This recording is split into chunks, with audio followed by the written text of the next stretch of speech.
అందరికీ నమస్కారం. నేను డాక్టర్ నాగార్జున రెడ్డి, ఐఎంఏ వరంగల్ ప్రెసిడెంట్ని. ఈరోజు అంతర్జాతీయ ఆత్మహత్య నివారణ దినోత్సవం, వరల్డ్ సూసైడల్ ప్రివెన్షన్ డే. ప్రతి సంవత్సరం అనేక మంది ఆత్మహత్యలు పాల్పడుతున్నారు.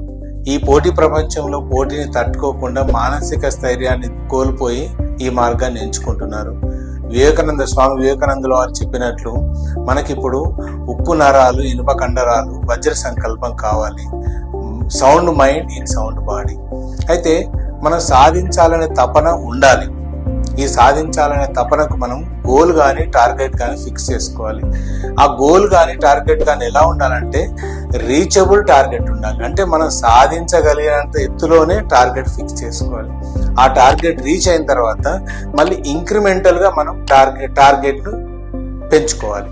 ఆ టార్గెట్ రీచ్ అయిన తర్వాత ఇలా ఇంక్రిమెంటల్ గా పెంచుకుంటూ పోతే ఏమవుతుందంటే మనం సాధించగలమనే ధీమా కలుగుతుంది.